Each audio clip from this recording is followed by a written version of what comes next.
Olá, bem-vindo a mais um programa Conversando com Jefferson. Hoje estou aqui com o meu novo amigo, o pastor Josiran Vieira. Bem-vindo, pastor. Olá, tudo em paz? Eu fico muito feliz de estar aqui junto com você. A primeira vez, acredito que poderão acontecer outras vezes, mas muito feliz de estar aqui para poder participar desta conversa. Acredito que será bem agradável para todos nós. Acredito sim, pastor. Muito obrigado por ter aceitado o nosso convite. Mas, pastor Josiran, o senhor está aqui em Timor há quanto tempo? O senhor é natural de Macaparana, de Vertentes Taquaritinga. É uma cidadezinha bem pequena, Eu né? não conheço Vertentes de Taquaritinga. É perto de Taquaritinga, não é isso? Isso. Taquaritinga, na verdade, fica na serra. Sim. E Vertentes fica embaixo da serra. Uma metrópole, não é assim? Tem aproximadamente assim uns 12 mil habitantes e tem televisão na praça. Então, não é? Então, Mas a modernidade já chegou. Uma pequena cidade, mas assim, eu saí de lá muito jovem e me considero, na verdade, assim, não desprezando Vertentes. Minha família, uma parte de minha família ainda mora lá. Sim. Mas, assim, me considero caruaruense porque toda a minha vida e minha formação foram praticamente em Caruaru. Mas, voltando à Vertente, lá tem café realmente? Ou só em Taquaritinga que tem a plantação de pé de café? Taquaritinga. Taquaritinga. Só Taquaritinga é. Sim.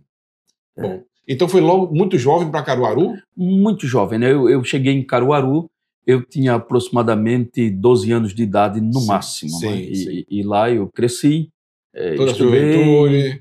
me formei, casei, construí família. Que coisa boa, uma bênção. Depois é que saí lá. Mas, pastor, desde o início o senhor queria ser pastor, já nasceu com essa vocação, vou ser pastor, o senhor veio de uma família evangélica? Não. Eu não tinha, na verdade, o interesse de ser pastor. Mas estava bem longe da minha perspectiva, tendo em vista que eu sou filho de militar, não é?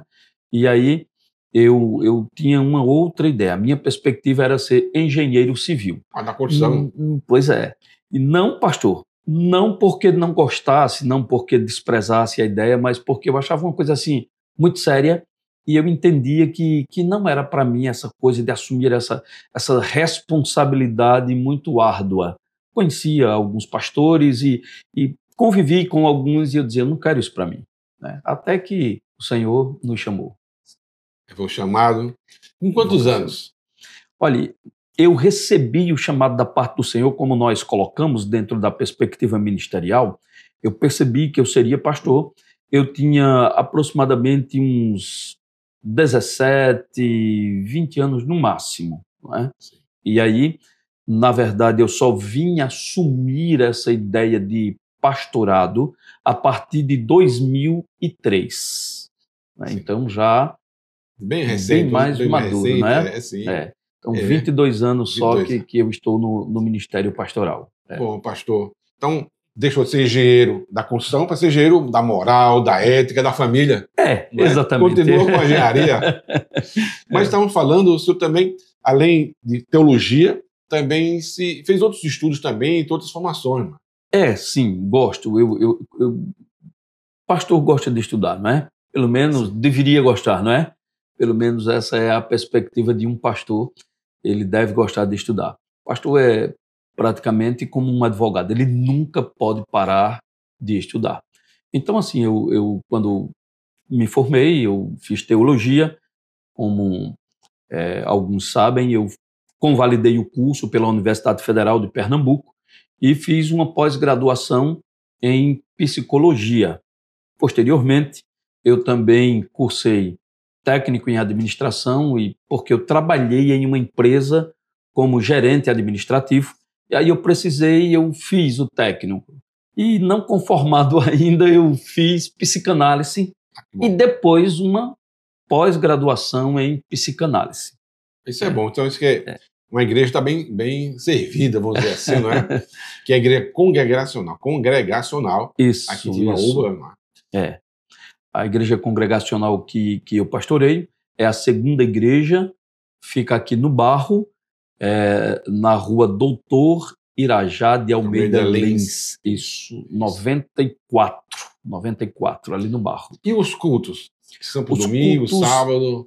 Isso, os cultos eles acontecem nas terças, quintas, domingos. Sim. Não é? Domingo em 2 horários, pela manhã 9h30 e à noite às 18 horas. Nas terças e quintas, geralmente às 19h30. Na quinta-feira a gente começa às 19 porque a gente tem um período de oração. E aí, geralmente, vai mais os crentes da igreja mesmo. Sim, sim. É quem participam mais. Mas não que seja fechado. Podem todos participar. Mas, geralmente, as pessoas preferem ir a partir das 20 horas, que é um horário que o pessoal vai para a doutrina, para o estudo da palavra, né?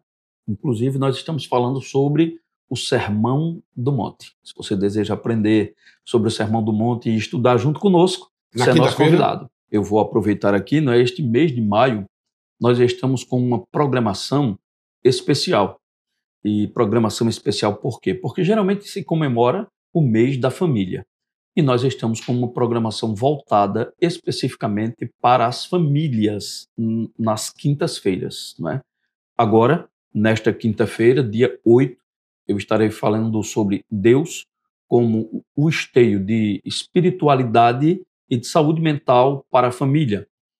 Na próxima quinta-feira, nós teremos uma psicóloga que estará palestrando para a igreja e a gente vai fazer nesse formato de palestra e depois perguntas e respostas. E aí a gente vai trabalhar essa perspectiva às 4 quinta-feiras que faltam para que o mês ele se extingua. Bom, pastor, que bom. Isso é muito bom da forma que o senhor está falando, né? Se der, quinta-feira estarei lá, vou tentar. Por favor. Vou tentar ir na quinta-feira, não sei se será possível, mas ótimo. Gostei muito. Será muito importante a família. Acho que de tudo a família é mais importante. Hoje eu vejo que em alguns lugares parece que querem acabar com a família. É verdade. Dar valor, né? Eu vejo isso com pacientes. Eu trabalho no SUS, trabalho na emergência e vejo que muitas vezes não tem mais isso. O amor entre pai, mãe, filho, isso há um desprezo, não sei se é a modernidade, não sei se é o celular o que está acontecendo, e é banal hoje a forma que a família é tratada. Eu acho que realmente tem que ter uma melhor centralização, uma melhor orientação, mas falta isso, falta orientação para as pessoas. Eu acho que a igreja é um bom lugar para poder orientar as famílias de uma forma geral, para poder a população crescer, a cidade crescer, voltar a crescer novamente. É verdade, Jefferson. A ruptura da família, ela se dá a partir, na minha perspectiva, a partir do abandono dos valores que são impostos pelo Senhor. Então, eu acho que quando a gente abre mão desses preceitos, o que acontece é uma ruptura. A inversão de papéis, a inversão de valores, o abandono daquilo que deve ser, de fato, projetado na família, que deve ser adotado pela família. Quando esses valores eles são rejeitados, o resultado está aí para que todo mundo veja, não é? Hoje está falando com amigos que um funcionário dele, a mulher separou-se dele, que recebe 2.000 e poucos reais dos filhos que tem. Né? Elas eram casados, mas assim, só viviam juntos, mas não tem nenhum papel passado, como ele falou para mim. Certo. E então a mulher resolveu ir embora. Foi embora com os valores que recebe, deixou o esposo com os 2 filhos e foi embora com o dinheiro que recebe. Mas imagine que exemplo de mãe, não é? Então, é favorecido. Eu sei que é necessário uma ajuda do governo, precisa, sim, quando não se tem emprego, então uma ajuda, uma contribuição, um valor que possa fazer com que essa cidade, essa família sobreviva, mas às vezes não faz bem, porque veja o pensamento, foi embora com o valor e deixou o marido com os filhos assim, abandonado. Né? É uma tristeza uma coisa desse tipo e aconteceu aqui. Isso acontece diariamente. Então, muitas pessoas não querem trabalhar, não querem porque recebem certos auxílios. Isso é difícil, não é, pastor? O senhor, na igreja, também se depara com situações dessa forma? É uma boa pergunta e realmente é exatamente isso que acontece, né? A igreja ela não está alheia a essa perspectiva política. A igreja ela deve se envolver numa perspectiva saudável. No entanto, nós rejeitamos essa politicagem, tanto no campo de fato político, quanto essa politicagem dentro da igreja. essa politicagem, ela corrompe não somente a sociedade, mas ela corrompe também o indivíduo no seu todo. Corrompe a espiritualidade, corrompe a filosofia de vida, ela corrompe em todos os aspectos, não é? Porque pais que se divorciam por qualquer coisa ou se separam, pessoas que querem se ajuntar, mas já não casam oficialmente porque senão perde aí a politicagem, o benefício. Sim, o benefício. E aí a gente vê assim que as pessoas vivem dentro de uma irrealidade, não é? Elas vivem aí dentro de um sonho que isso nunca vai ser concretizado de maneira nenhuma.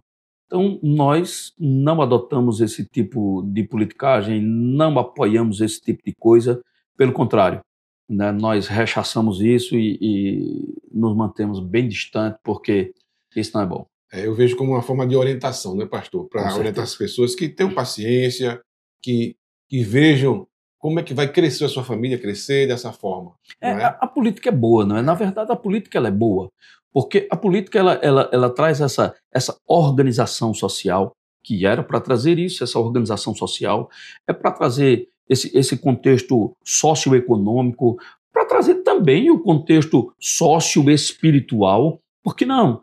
A política ela é boa, agora quando ela é feita de maneira correta. Isso. Quando ela é feita de maneira correta, eu entendo que isso deve ser abraçado. Inclusive, eu ensino na igreja, procuro mostrar para as pessoas, para os irmãos na igreja, que nós somos um ser político e que nós precisamos votar, que nós precisamos dar o nosso voto. Agora, a gente precisa avaliar propostas, candidatos, perspectivas, para que a gente não faça a coisa de maneira alheia, absurda, sem pensar, porque nós estamos recebendo um benefício que daqui a pouco não vai valer a pena. Sempre penso, a gente tem que ensinar a pescar, não é? Pois é, Ensinar a pescar. eu sou dessa perspectiva aí, né? Não adianta dar o peixe e esperar que as coisas aconteçam, que não acontecem, não é? Só uma degradação da família e das pessoas. De uma forma. Exatamente. Como eu disse a você, a minha formação familiar, eu sou filho de militar. E a gente foi criado dentro daquele contexto ali, meio que rígido, militar, de entender as coisas sob essa perspectiva. E aí a gente cresce dentro disso, não é como a gente adotar um outro conceito que seja divorciado disso. Pastor, então o senhor veio para Timbaúba agora, está 1 ano e pouco, não é isso? 1 ano e 5 meses aproximadamente. E veio de que cidade? Eu vim da cidade de Santa Cruz do Capibaribe. Sim, conheço eu a cidade. Pastoreava uma igreja num lugar que, na verdade, ele é não é um vilarejo, eu esqueci o nome. Distrito, sim. Distrito de Taquaritinga do Norte, por incrível que pareça. Ele é a 8, 10 quilômetros de Santa Cruz, mas não é distrito de Santa Cruz, é distrito de Taquaritinga. É um lugar que tinha 15 mil habitantes, 16 mil habitantes, mas assim, muito desenvolvido na perspectiva financeira. É considerada a capital da camisaria. Pão de Açúcar é a capital da camisaria, não é?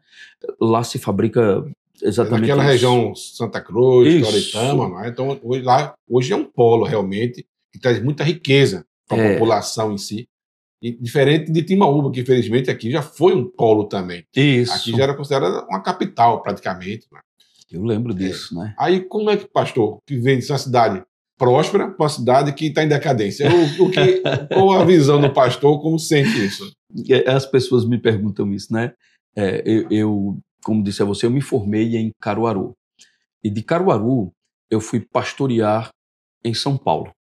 Eu fiquei alguns anos na cidade de Osasco, uma cidade com 850 mil habitantes aproximadamente, aí eu acho que mais que isso, não é?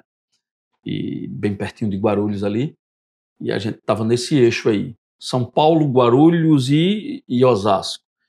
E eu sou nordestino, E eu queria vir embora de volta, né? Apesar de gostar muito do contexto, um contexto muito bom dentro da perspectiva de estudo, de conhecimento, de tudo, é muito próspero. No entanto, eu queria voltar para a minha terra. E aí eu voltei e fui para o Rio Grande do Norte. Pastoreei uma igreja lá no Rio Grande do Norte, e do Rio Grande do Norte, aí eu migrei para essa cidade que é Pão de o Açúcar. Pão de Açúcar.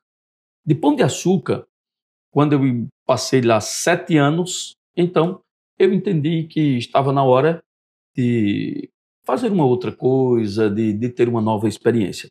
A igreja aqui em Timbaúba. Timbaúba estava em processo pastoral, porque o pastor Marreiro, Sim, seu conheço. amigo Sim, também, conheço. não é? Ele havia recebido um convite para pastorear uma igreja em Santa Cruz. E aí eu vim para cá, a Tem uma igreja me permuta, convidou, foi praticamente, não é? praticamente uma permuta, né? E eu vim para cá e, graças a Deus, fui bem recebido e avalio a cidade. Jefferson, me permita chamá-lo só de Mas Jefferson, meu nome é né? Jefferson. Ótimo. Então, eu avalio a cidade sob a perspectiva ministerial. Não é? Sim. Então, avaliando numa perspectiva econômica, algumas pessoas me disseram assim: você é louco, cara, o que é que você vai fazer lá, rapaz? Se aqui tá ruim, imagina lá. Mas aí a gente precisa avaliar as coisas sob a perspectiva ministerial. E, tendo essa visão ministerial, nós compreendemos que quem anda descalço é que precisa de sapato. Então, se a cidade está com dificuldades, ela precisa do evangelho. Isso. Acho que né? O caminho é esse mesmo, pastor. Acho que são as cidades assim que estão dessa forma, que precisam mais um apoio. Exato. Né? Apoio moral, apoio ético. Né? Isso vem da igreja. Eu vejo Isso. que um caminho além da educação através da igreja. Acho que é mais possível ter um acesso maior à população. Né? Acho que muitos não vão para a escola, mas vão só para ir para a escola. Não tem, infelizmente, para estudar mais. Hoje não tem aquela cobrança. Hoje a forma também que o aluno inquirir, os testes, assim, é uma facilidade muito grande. No meu tempo, eu tinha que estudar mesmo, senão era reprovado. Hoje, praticamente, não se reprova mais ninguém. Então, muitos alunos vão lá e estão na boa. Não quero saber não, que eu não vou ser reprovado mesmo. E pronto. Mas, na igreja, tem como realmente pegar um pouco mais no pé, ser um pouco mais rígido, talvez, como sua vida, né, com seu pai militar, e poder ajudar um pouco mais a população, dando melhor orientação. Isso, eu sou dessa época também, viu, que a gente tinha que estudar. Eu sou da época que a gente chegava na escola e a professora dizia assim: hoje, tabuada. Aí a turma endoidava e ela dava tabuada, e era para aquela chamada, né, ali na hora assim, e a gente tinha que fazer. E aí, assim, a igreja ela precisa estar vendo isso e observando isso, essa questão da educação, embora esse não seja o papel essencial da igreja, o papel final dela não seja exatamente o seu fundamento, mas a igreja ela precisa agir, sim, a relevância da igreja, dessa perspectiva da ética, da moral, ela precisa acontecer também, porque eu entendo que uma igreja ela só é relevante quando acontece uma coisa, inclusive eu digo na igreja, né? Se hoje nós fechássemos as portas, se hoje essa igreja aqui deixasse de existir, que falta ela faria para a comunidade na qual ela está inserida? Então, se ela não faz nenhuma falta, essa igreja não é relevante para essa sociedade, ela não é relevante para essa comunidade, para o meio em que ela está inserida. Então, é fato que esse conceito ético, esse conceito moral, é papel também da igreja, né? Os reformadores trabalhavam nessa perspectiva, abrindo escolas, fazendo esse tipo de trabalho, ensinando a ler, ensinando a escrever através da Sagrada Escritura. A escola bíblica dominical, na verdade, ela surge, Jefferson, com esse conceito de ensinar a ler.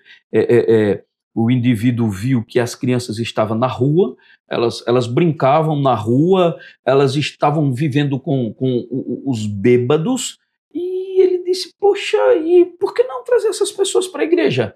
Nós poderíamos ensiná-los a ler, a escrever e tirar esses meninos da rua, tirar esses bêbados dos bares. E aí ela trabalha esse conceito aí ético, esse conceito moral, para que essa perspectiva aconteça, né? Ensinar a verdade, não é? Como diz a Bíblia, né? Conhecer a verdade. Muito bem. E como eu falei ainda agora sobre a parte digital, o celular, a internet, que separa as famílias, não é? Às vezes o esposo, a esposa, o filho, todos na mesma sala, mas cada um conectado em um mundo diferente. Como é que a igreja pode chegar e modificar isso nos dias de hoje? Pergunta difícil. Por que difícil? Eu tratei um caso certa vez de um casal que estavam querendo se divorciar. E, pasme, eles brigavam por telefone. Ela na sala, ele no quarto ou vice-versa. E eles resolviam as coisas por telefone. E eu precisei chamar esse casal para a gente tratar o que acontecia. Então o mundo deles era ali. Uma segunda coisa que acontece hoje é essa dinâmica que tem acontecido, a dinâmica tecnológica, o desenvolvimento tecnológico, tem levado muita gente a viver esse mundo aí, me permita usar essa linguagem, mas a linguagem, essa ideia do símbolo, essa ideia do desejo, e trazer isso como se isso fosse real, né? Cria-se um mundo ideal, a partir da perspectiva freudiana. Então, é esse mundo ideal, esse mundo ali que tudo acontece. Porque na internet eu tenho a melhor mulher, a mulher mais bonita, a mulher que eu quero, o filho perfeito, o marido perfeito, até o Ricardão para ele, viu? Né? Então é um mundo ali ideal. Mas isso aí é apenas o que? Símbolo. Isso não é realidade. Isso é fruto do desejo. Mas quando a gente parte para a realidade, a gente vê que a gente precisa enfrentar as crises. É o cara que envelhece, é o cara que fica barbudo, é o cara que o cabelo fica branco, é o cara que cai o cabelo, não é? É a mulher que fica mais gordinha, e etc. E a gente precisa lidar com todas essas questões. Então, hoje, o que é que está acontecendo? Os filhos, eles estão sendo educados pelo celular. Estão sendo educados pelas mídias. Os pais já não têm mais tempo com os filhos. Os filhos já não se aproximam mais dos pais. E aí a família sai para comer uma pizza hoje, e aí está assim, o pai, a mãe e os filhos e todo mundo no celular. Né? Eu gosto muito quando saio com minha família e com os colegas, quem é do meu hall de amizades, a gente sempre diz assim, quem olhar no celular paga a conta. Não é porque a gente está aqui para conversar, então não tem essa de usar celular. Não tem essa de usar celular. É boa ideia, pastor. Agora assim. Porque quem pega o celular paga a conta. Não é porque, a não ser que seja uma ligação de alguém da família que esteja, vou atender a mulher, é um filho. Então, essa ideia ela precisa ser descartada. Por quê? Porque a mídia ela pode ajudar, a rede social, a tecnologia, ela pode ajudar, mas ela também prejudica. Hoje a gente já tem aí a nomofobia, não é? Que é o pavor, o medo de viver sem o celular. É uma coisa absurda. Você já pensou, o cara não quer viver sem o celular. Ele tem medo de perder o celular. Eu vi casos de morte até por isso. Olha, então eu entendo assim que a tecnologia ela é muito boa. Ela é muito boa, tal como a política, mas ela precisa ser bem utilizada. Então, quem deve estar no controle, quem deve estar no domínio sou eu, e não ela me dominar. A partir do momento que eu sou dependente disso, ela está me dominando. E aí ela precisa ser descartada. Pastor, outra pergunta, falando de família também, eu lembrei, para um pastor, realmente, aquele pastor que todo mundo quer, todo mundo espera, que todo mundo almeja, é um pastor que consegue também tomar conta da sua família, dividir com a família, porque eu vejo que é um sacerdócio, não é? É uma coisa que você tem que passar muito tempo dedicado à sua igreja, às suas ovelhas. E a família? Como é que fica isso? Como é que lidar com a família e lidar com a igreja? No meio dos pastores, né? Aquela ideia assim, não é que o pastor sempre trai a esposa. E ele trai a esposa com a igreja, sim, não é? Sim. Porque às vezes ele deixa de dar um certo apoio em casa, mas ele dá este mesmo apoio que faltou em casa às ovelhas. E às vezes, de fato, acontece isso. De fato, acontece. Eu não posso querer ser perfeito e dizer que isso não acontece, não é? Acontece. Hoje, eu vim para cá, mas a esposa queria que eu fosse levar a filha porque ela vai para um aniversário de uma colega. E eu disse, eu não posso, porque eu tenho um outro compromisso. Olha, veja, mas se fosse alguém da igreja, você iria. Então acontece geralmente essa perspectiva. No entanto, a gente precisa saber também dosar. Eu digo sempre assim, e isso aqui não é hipocrisia. Quem me conhece mais de perto sabe disso. Eu digo, em primeiro lugar na minha vida está o Senhor. Está o Senhor. Em segundo lugar na minha vida está a minha família. Em terceiro lugar está o ministério. Então, se eu tiver um dia que decidir entre o ministério e minha família, já está mais do que decidido. Eu prefiro a minha família.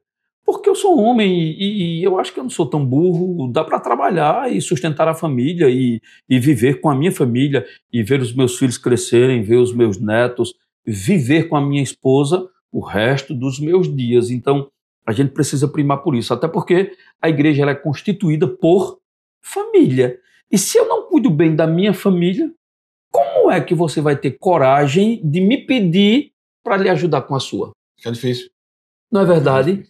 Rapaz, E até a credibilidade, né, pastor? Assim, olha, aquele pastor assim e tal, não sei o quê, a atenção não está dando tanta atenção à esposa. não é verdade? Não é isso. Então, o cara não cuida da mulher dele, ele vai me orientar a cuidar da minha. O cara não cuida dos filhos dele, ele vai... Então, esse cara não tem... É hipocrisia, isso é hipocrisia. Então, assim, eu entendo que para que a gente possa assumir o pastorado de maneira coerente, a gente precisa observar o que a Sagrada Escritura diz. E a Sagrada Escritura diz que eu preciso ser o marido da minha mulher. Minha mulher precisa ser minha esposa. Eu preciso cuidar dos meus filhos. Do contrário, não existe ministério. Né? É fantasia. Outra pergunta é assim, para isso às vezes dá um trabalho grande, né, pastor? Isso cansa. E em algum Muito. momento, nesse seu pastorado, já teve muito, ó, agora estou cansado, acima de burnout, algum momento assim, quer dizer, eu estou esgotado, estou cansado. Já passou alguma vez isso para resolver?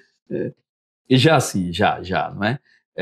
Eu tive, por incrível que pareça, eu tive um AVC há AVC? uns 4, 5 anos, eu acho que mais ou menos isso aí, 4 anos mais ou menos, eu tive um AVC, esse lado direito aqui, meu rosto ficou todo dormente, não é? Só funcionava um lado da boca, esse lado aqui... De uma paralisia facial. Uma paralisia facial, mas foi um AVC, não é? Sim, sim. Estive no neurologista e tal, e etc.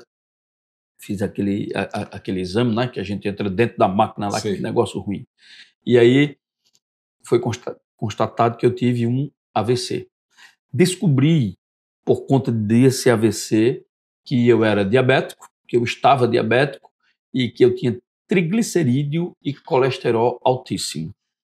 E aí a gente procurou cuidar. E por que tudo isso? Justamente porque não estava conseguindo conciliar tudo, mas querendo dar conta de toda a demanda. Sim.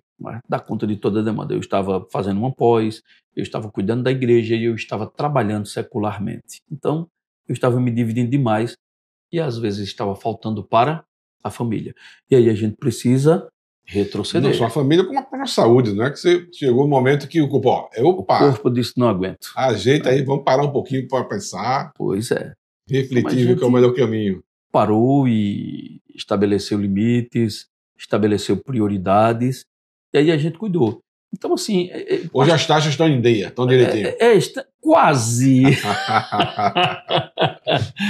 Quase. E aí a gente precisa fazer isso, né? Em diversos momentos. E eu tive diversas vezes. Pastor, eu acho que um pastor de verdade, eu acho que ele é um ser em crise, não é? Ele é um ser em crise, até porque ele vive muito esse contexto de altos e baixos, né? Em um dia, você enterra alguém. Sim. No outro dia, você vai festejar o nascimento de um bebê. Sim, sim. E você vai a um aniversário. Então, você vive muito esse pique de altos e baixos emocionais. E há momentos que a gente assim, sabe de uma coisa, eu acho que eu estou ficando velho para esse negócio e eu vou parar, eu vou fazer outra coisa. Mas já, pastor, mas são quantos anos de pastor? São 22 anos? 22 anos de ministério já, 22 anos. Isso pastoral, Sim, não sim. é? Antes de ser pastor, eu já trabalhava assim, como professor de escola dominical, assistindo, o pastor tirava férias e eu ficava à frente da igreja, estava sempre ali assistindo. Então, assim, eu tenho 38 anos de evangelho e aí já trabalhei um bocado. Me diga uma coisa, como é que você define fé hoje? Mudou? É. É a mesma coisa? Como é que é? Na verdade, fé não se define, né? Fé não se define. Fé se tem. Fé se adquire. E a fé se adquire através da fé. Então, eu não posso definir fé. Eu poderia definir características de quem tem fé, não é? Como eu disse, eu estou expondo o Sermão do Monte, e a gente tem ali no capítulo de número 5 de Mateus, nós temos as bem-aventuranças. Cada bem-aventurança daquela, que são 8, elas são características peculiares de um cristão. Se um cristão não tem estas características evidentes em sua vida, alguma coisa está errada. Ou ele não é cristão, ou ele não está entendendo a coisa de maneira correta. Então, eu não posso definir fé, porque, na verdade, alguns têm uma fé em uma perspectiva, outros têm fé em uma outra coisa, e aí definir fé, eu acho que é bastante complicado, mas a gente pode definir algumas características de quem tem fé.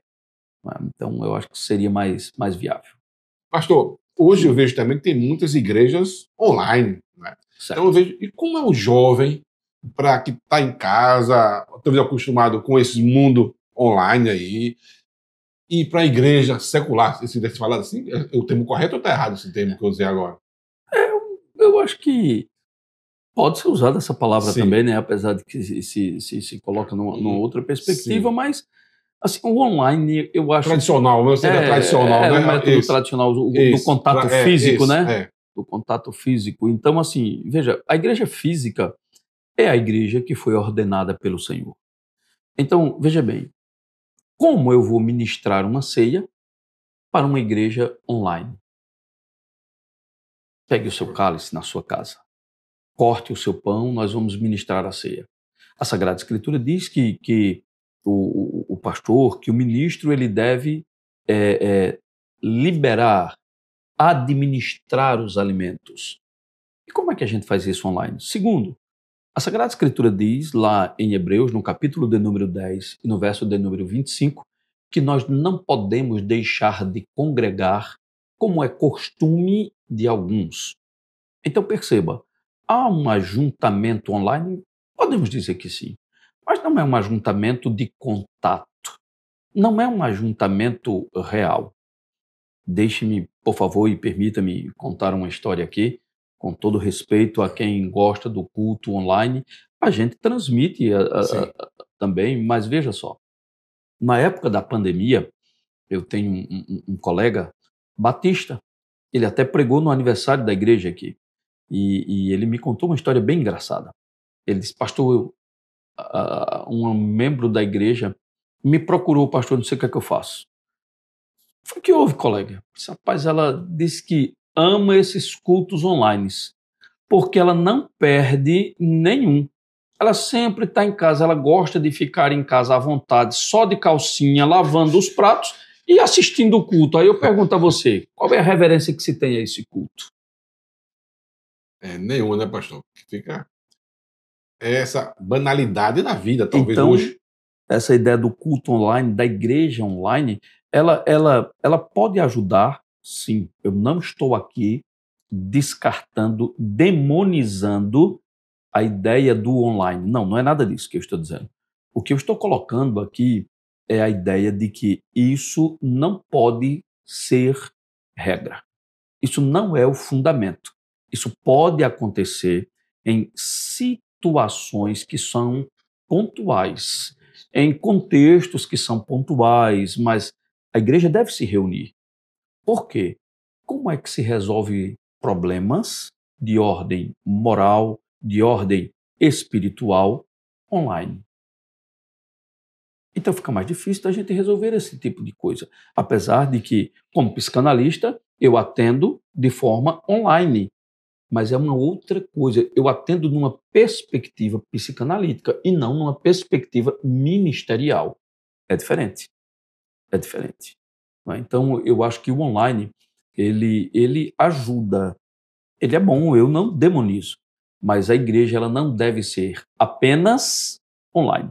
O jovem, ele precisa ser acompanhado. Você sabe que a gente olhar no olho, que a gente sentir o toque, que a gente perceber a forma que o indivíduo está, isso diz muito a respeito dele.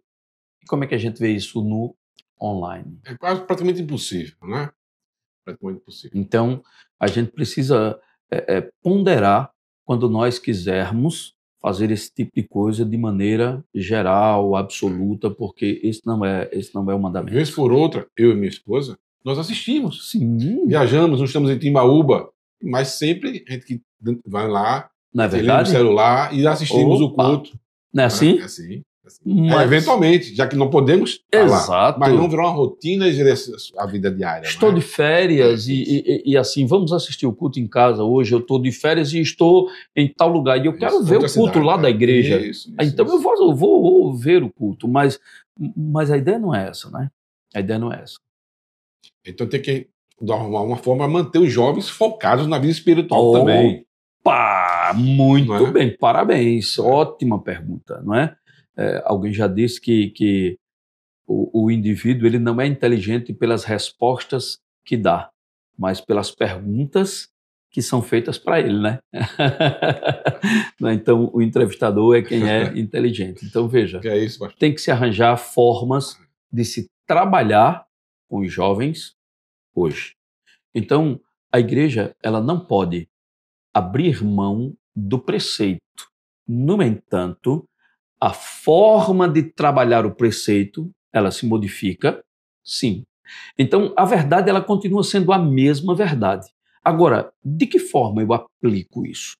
Antes, você lembra que o pessoal tinha muito nas feiras livres, nas praças, nas estações, ponto de ônibus, alguém com uma caixinha, com aquele megafonezinho, aquela coisa, gritando e falando de entrega de folheto, o cara batendo na sua porta, pedindo para você abrir. Antes era esse evangelho, era esse tipo de evangelização que fluía, que acontecia, que dava certo. Hoje, por conta, me permita, eu sou da pós-modernidade, né? Eu acredito que depois da queda do Muro de Berlim a gente adquire já após, né? Eu não sei se você, talvez você seja da modernidade, não sei. Eu sou pré. Né? Sou mais ainda um pouquinho. Tenho mais idade, pastor. Então, veja só, né? A ideia hoje é outra. Não que isso não funcione, mas isso funciona de maneira muito mínima, sabe? Então, hoje você tem Netflix, hoje você tem a Amazon, hoje você tem uma série de plataformas. E o cara não quer que tu bata no portão dele e incomode ele, não. Sabe como é que funciona a evangelização hoje? É tomar um chá com o cara, é tomar um café, é você jantar com ele, é ele estar precisando de ajuda e você chegar lá, você, sua esposa, um filho, sei lá, 2 casais da igreja e fazer aquela visita e orar por ele, com ele, estar presente na vida. A evangelização hoje, ela surte mais efeito sob esta perspectiva. Da mesma forma com o jovem. O que é que o jovem tem hoje? O jovem tem hoje essa atração na internet, na mídia, na tecnologia. Então a igreja ela precisa abranger essa ideia. Vamos colocar um curso de guitarra na igreja, cara. Vamos ensinar música, vamos ensinar solfejo, vamos ensinar uma outra coisa, vamos partir para uma outra coisa, vamos fazer aqui algo que de fato entre na cabeça dessa turma e que eles entendam que eles precisam disso. E não apenas viver nessa perspectiva da alienação, me permita com todo respeito. É verdade. E o senhor falou que o chamado, você fala com 17, 18 anos, o senhor teve, Isso. hoje eu acho que é mais raro nessa faixa Muito mais. etária, não é? Muito mais. Que hoje são tantas opções fora que realmente atrapalham o pensamento desses jovens. Socialismo, né? E tantas outras coisas que roubam aí essa ideia, né? Sim. de viver essa perspectiva, né? Vou parar com isso. Mas são muitas coisas que me distraem o jovem, né? Né? E também, pastor, eu pergunto assim, aquela pessoa que quer se entregar à igreja, aos mandamentos, e às vezes tem medo, não é? Chega lá na igreja, fica com medo de se entregar, de assumir realmente que está com aquele pensamento. Como é que faz para essas pessoas que orientar aquele chamado realmente, e mostrar que é um chamado, não precisa ter medo para isso? Isso. É bastante interessante e eu gosto de alguns autores, eu tenho alguns fundamentos e assim, um desses teóricos que carrego em todo o meu ministério é David Martin Lloyd Jones. Lloyd Jones era um pastor congregacional do século XVIII. E quando alguém queria entregar a vida para Jesus e dizer assim, olha, eu fui tocado pelo sermão que o senhor pregou e eu gostaria de entregar a minha vida para Jesus. De uma certa forma, hoje, na perspectiva de hoje, seria um constrangimento, porque ele dizia assim, ótimo, a partir da próxima semana, você vai sentar nesse banco aqui da frente. Essas fileiras da frente estão reservadas para pessoas como você.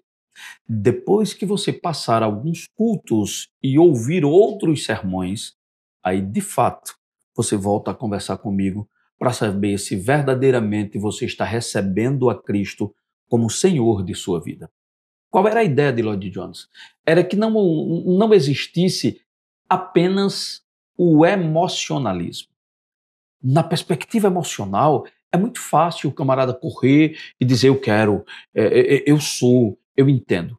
Em todas as perspectivas. Tanto na perspectiva de receber a Cristo como Senhor, quanto também na perspectiva de entender o ministério pastoral. E é por isso que alguns regridem, é por isso que alguns chegam e vão tão longe e depois Esfriam, abortam esquecem o e ministério. não aparecem mais. E não faz aquilo que a palavra manda. Entende? Porque está vivendo dentro dessa perspectiva, essa onda de emocionalismo, não é? E a gente sabe que isso é fácil de fazer. Isso é fácil. Emocionar é fácil. Não é? Então, fazer a verdade acontecer é que é diferente. Então, o conselho é que a gente, de fato, pondere, perceba, analise, converse, para que depois tomemos, de fato, a atitude de dizer: eu sou, eu quero. Né? Pastor, e para poder ajudar essas pessoas, recomenda algum livro, algum filme que possa sugerir para quem está nos ouvindo e ver, olha, vamos ver isso aqui e chegar a dar uma ajuda melhor? Boa. Há um livro que marcou muito o meu ministério na perspectiva ministerial. E marcou como? Eu quase desisti do ministério quando eu li. Né? Porque eu vi assim, eu disse, meu Deus, eu estou faltando muito. Tem muita coisa que eu preciso melhorar. E aquele livro foi um choque para mim, né? É um livro do Paul Tripp. Ele fala sobre o ministério pastoral. Então, esse livro ele é fantástico, ele é muito bom. Eu indico esse livro do Paul Tripp. Eu estou tentando lembrar o nome dele aqui. Vocação Perigosa. Vocação Perigosa. É esse livro aí para pastores, para quem está no ministério. Esse é um livro que eu indico para quem é pastor. Para quem gosta de pregar, para quem gosta de pregar, Pregação em Pregadores, de Lloyd Jones, e Piedade e Paixão, de Hernandes Dias Lopes. Esses livros não podem faltar na biblioteca de um pastor de forma nenhuma, né? Pregação em Pregadores, Lloyd Jones, David Martin Lloyd Jones. Piedade e Paixão é um livro que o pastor deve ler, todo ano ele deve ler esse livro, pelo menos uma vez por ano. Né? Tá bom mesmo. Piedade e Paixão, ele é um livretinho, você lê numa sentada, ele tem uns 40 páginas. E para o nosso jovem? E para o nosso jovem, para as demais pessoas. Tem uma tendência, mas tem medo, teme alguma coisa. Isso. Eu indico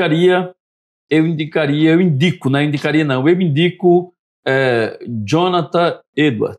Jonathan Edwards é o meu principal teórico, é o principal teórico do meu ministério, assim, da minha vida. Eu gosto demais. E um dos livros dele que eu gosto demais, ele fala a respeito das resoluções dele. E o nome do livro é As Firmes Resoluções de Jonathan Edwards. Jonathan Edwards, ele escreve isso aí, é publicado isso, porque ele comete falhas, ele percebe que ele é humano e ele comete algumas coisas. E o que é que ele diz? Ele diz assim, olha, sabe de uma coisa? Por exemplo, ele diz assim, eu resolvo não responder a ninguém na hora que a pessoa me perguntar. Eu preciso primeiro pensar antes de responder. Eu resolvo não fazer isso, não fazer aquilo antes disso, e ele vai dizer o porquê. Então, são as firmes resoluções de Jonathan Edwards. Então, esse livro é fantástico. Um outro livro para jovens de Jonathan Edwards é Em Busca da Santidade. Esse livro é excepcional. Junto com ele, eu indicaria Caridade, que também é de Jonathan Edwards. Então, Santidade, Caridade e as Firmes Resoluções, eu acho que o cara está bem servido para entender, para a mente dele abrir. Jonathan Edwards, no século XVI, ele foi considerado o maior filósofo de sua época, não é? Mesmo sendo cristão, o maior filósofo de sua época. Ninguém pensava igual ao cara, o cara era muito bom, não é? Então, Jonathan Edwards é um referencial aí. Eu acredito que os jovens podem se dar bem. Boa dica aí para o nosso jovem. Eu acredito. Para todos, né? Para todos. E mais da atualidade, leiam os escritos de John Stott, John Piper, não é? Piper tem muita coisa boa, Stott tem muita coisa boa, né? E Lloyd Jones e Jonathan Edwards pode comprar tudo e pode ler tudo, que tudo é bom, né? Tudo deles. Boa dica. Mas chegando no final do nosso bate-papo, uma pergunta. Pastor, o pastor ora diariamente? Tem um horário melhor para isso? Que poder orientar para um cristão estar lá em casa e pensar qual a melhor hora, qual o momento para fazer isso? Boa, muito bom. A minha monografia, ou TCC, como queira chamar, ela foi a respeito de pregação expositiva, né? Eu fiz um TCC sobre a relevância da pregação expositiva no ministério pastoral. E um dos capítulos foi exatamente sobre a vida espiritual do pastor. Pastor que não ora, não tem como pregar, não tem como viver o ministério. E não é bom a gente falar da gente, mas assim, eu tenho um horário que eu gosto de orar todos os dias, não é? Eu tenho a minha perspectiva, eu digo para o pessoal na igreja assim, se vocês precisarem de mim até às 9 da manhã, é melhor ligar. E liguem também para minha esposa, porque entre 7 e 9 horas eu estou fazendo minha reflexão e orando. Gosto de orar no meu escritório, né, no meu gabinete pastoral, eu tenho em casa um meu lugarzinho que eu gosto de orar, interceder, ler Bíblia de forma assim pessoal, para que eu possa me alimentar da Sagrada Escritura. Nada para pregar, nada para falar a respeito disso. Não, minha devocional, o meu momento com Deus, de abrir o coração, de dizer ao Senhor que estou chateado, que não estou gostando da atitude da mulher, que não estou gostando da atitude dos filhos, que estou chateado com isso e que estou feliz com aquilo, de abrir o meu coração para o Senhor.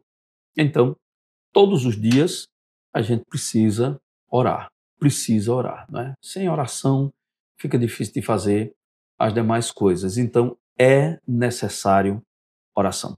Para os jovens, para os pastores, para todos aqueles que desejam se aproximar um pouco do Senhor, é preciso ter essa vida relacional com Deus, não é? Ter uma vida apenas de conhecimento intelectual não é relacional. Conhecimento intelectual é uma coisa, conhecimento relacional, empírico, é outra coisa totalmente diferente. Então é necessário esse conhecimento empírico, esse conhecimento relacional, essa intimidade com Deus, não é? Então, sem isso, fica difícil manter-se no ministério. Bom, pastor, quero agradecer mais uma vez a sua vinda aqui e, nesse momento, as suas considerações finais. Primeiro, quero agradecer ao amigo. Muito obrigado pela sua atenção conosco, pelo convite para que nós pudéssemos estar aqui conversando um pouco, não é? Chegando na cidade, de fato a gente precisa de ter esse espaço e eu fico muito grato por você ter aberto essa porta, agradeço a toda a equipe e que Deus vos abençoe. E necessitando do amigo, eu estou à disposição naquilo que eu for útil e que for possível ajudar, estou à disposição. Da mesma forma, pastor, foi um prazer imenso. Prazer meu. Gostou? Quinta-feira tem um culto. Não esqueça, curta, compartilhe e comente. Um abraço e até mais.